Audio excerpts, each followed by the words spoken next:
નમસ્કાર, આપ જોઈ રહ્યા છો સ્પાર્ક ટુડે ન્યૂઝ। ઝાલોદ તાલુકા દાહોદ જિલ્લામાં વિકાસની મોટી વાતો કરનાર સાંસદ વરોડ ટોલ નાકા પર ધરણા પ્રદર્શન જોઈ અને ભાગતા પ્રદર્શનકારીઓમાં ભારે રોષ ફેલાયો હતો। દાહોદ જિલ્લાના લીંબડી ઝાલોદ વચ્ચે વરોડ ટોલ નાકા ઉપર ઝાલોદ લીંબડી વચ્ચેના બિસ્માર રસ્તાના કારણે અવારનવાર થતા માર્ગ અકસ્માતોના મામલે વિસ્તારની જાગૃત જનતા દ્વારા વિરોધ પ્રદર્શન કરવામાં આવ્યો હતો।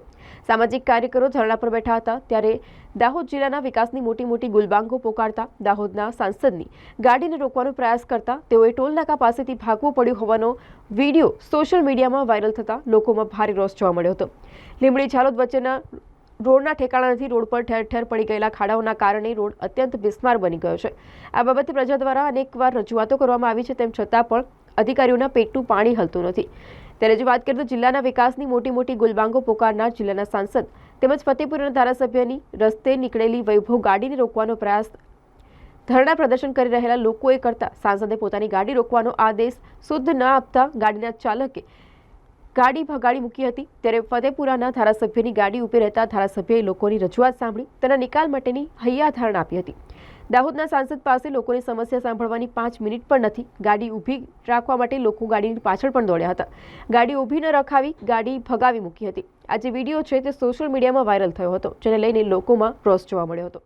હું પ્રવીણભાઈ પારગી, દાહોદ જિલ્લાનો જે લીંબડી નજીક ટોલ વરોડ ટોલ નાકો છે ત્યાં હું ધરણા પર બેઠો છું।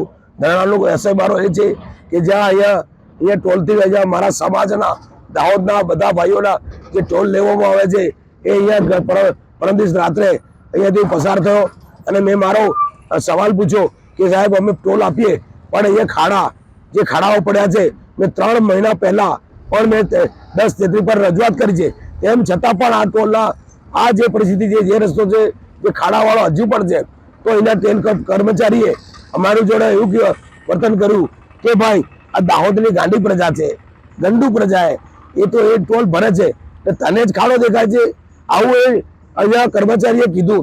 તો કર્મચારી વિરુદ્ધની અંદર જેવું કીધું તેવું જો ધરણા પર બેસી ગયો। મેં મામલતદાર, કલેક્ટર અને પ્રાંત સાહેબને પણ આની જાણ કરી છે કે હું ધરણા પર બેઠો છું। એટલે હું વાસ્તવિક મોદી સાહેબે જે કીધું છે ડિજિટલમાં મેં એમને જાણ કરી છે। સાથે સાથે આ જે કર્મચારી છે એના વિરુદ્ધમાં મેં ફરિયાદ કરી ત્યારે અહીંના લીંબડીના પીએસઆઈ છે જે ગોહિલ સાહેબ એ મને સમાધાન કરવા માટે આગ્રહ કર્યો, પણ મેં સમાધાન નહીં માન્યો અને કીધું કે આ ટોલ જોડે તું માફી મંગાવી લઉં અને તું સમાધાન કર। મેં મારી ફરિયાદ નોંધાવી।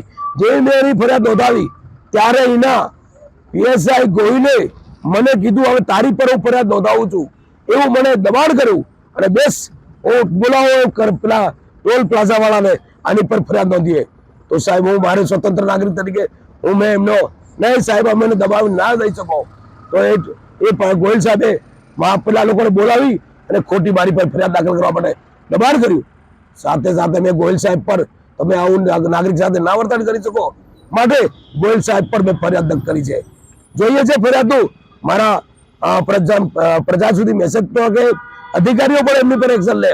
તો મારા ત્યાર પછી આજે સવારે ત્યાં અત્યાર સુધી ટોલ આજે સવારે ગોહિલ સાહેબ ડીવાયસપી સાહેબને લઈને સાથે આવ્યા અને કીધું છે કે તારી માંગણી ટોલની સાથેની છે, તું અમારા પોલીસના ગોહિલ સાહેબ પર આવો આરોપ લઈને ફરિયાદ કરી છે, તો ફરિયાદનું નિરાકરણ આવવું જોઈએ। મારી તમારા સમાજને આ કહું છું, આ ટોલ પ્લાઝાનું મારું વ્યાજબી કારણ છે। આ જો લેતા હોય તો ભારત સરકારનો ઓથોરાઇઝ વાળો કાગળ આપે અને ઓથોરાઇઝ વાળો કાગળ આપે એમાં શું નિયમ છે, શું અહીંયા ખાડા પૂરવાનો કોનો અધિકાર છે।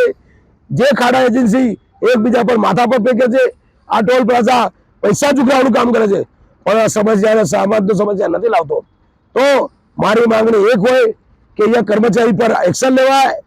બીજી માંગણી એ છે કે આ ગોહિલ સાહેબ તાત્કાલિક એની પર કાયદેસરની કાર્યવાહી થાય। ત્રીજી માંગણી એ છે કે ટોલ પ્લાઝા જે છે એના તમામ અને સરકારી રેકોર્ડ જે ભારત સરકારના નિયમ સાધ્યા છે, ટોલના જે હોય એ ટોલના જે નિયમ છે એ નિયમ પ્રમાણે રોડ છે કે કેમ કે અહીંયા કેટલા લોકોને અહીંયા એક્સિડન્ટ થયા છે। ગઈકાલે એક શિક્ષકને એક ભાઈ હતા પટેલભાઈ, એમની નાકની અંદર એની ઘરવાળીને નાકમાંથી લોહી એક્સિડન્ટ થયું તો લોહી બંધ થતું, આ જો નહીં થાય તો અહીંયા પરીક્ષાઓ ચાલુ થવાની છે, હોળી ચાલુ થવાની છે, લગ્નો પણ ચાલુ, કેટલા એક્સિડન્ટ થશે. તો મારી સમાજને પ્રજાને અને મારા પ્રજાના પ્રતિનિધિઓને મારે અહીંયા કહેવું પડી છે. કેટલા પ્રતિનિધિઓ મેં રોક્યા કે સાહેબ ઉભા રહો, અમારી વાત સાંભળો. તો અહીંના મારા પ્રતિનિધિઓ જેવા કે ધારાસભ્યો, સંસદ સભ્યો ઉભા ના રહ્યા સાહેબ. આખરે મારે ક્યાં જઈને રજૂઆત કરી? આવતીકાલે મુખ્યમંત્રી આવવાના છે.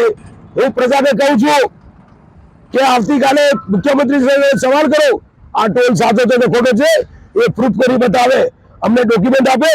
પત્રકાર મિત્રોને પણ કહું છું, તમે બધા જ નાગરિકનો અવાજ છો, તો આવતીકાલે સીએમ ના સભાની અંદર સવાલ કરો કે આદિવાસી સમાજની અંદર આ ટોલ, જે ટોલ સુવિધા કોઈ નથી, એ 4 લાઈન નથી, જે કોઈ જૂના રોલ હતો એની પર જ બનાવી દીધો છે. તો મારા આદિવાસી સમાજને લૂંટવાનો છે, મારા દાહોદની પ્રજાને ગાંડો કે છે, એની પર એક્શન લો. આ ટોલ છે કે શું છે એ મને બતાવો, મારે બીજું કઈ લેવા દેવા નથી. મારી જ માંગણી નહીં સ્વીકારે તો જન આંદોલન કરે, અહીંયા લોકોને જાગૃત કરીશ. આ ધરણા પર બેસી રહે અને જ્યાં સુધી માંગણી ના પડે ત્યાં હું બેઠેલો છું. મારા સમાજના બધા પ્રતિનિધિઓ કહું છું, આવો, ચાહે કોંગ્રેસ, બીજેપી, ભાજપ અથવા કોઈ પણ હોય, આ દાહોદની પ્રજાને ગાંડી કીધી છે અને ગાંડી કીધી છે, સજાગ થાવ. એ કોણ છે? એ હિન્દી ભાષી જે દાહોદને ગાંડી કીધી છે. અત્યાર સુધી મને એવું લાગે છે આ ટોલ ખોટો છે એટલે ગાંડી કીધી છે. તો હું સજાગ છું એટલે મેં તમારી સાથે વાત કરું છું. મને પ્રવીણ પારગી, આદિવાસી કાર્યકર્તા, જાગૃત નાગરિક. હું ગાંડીની વ્યાખ્યામાં નથી આવતો.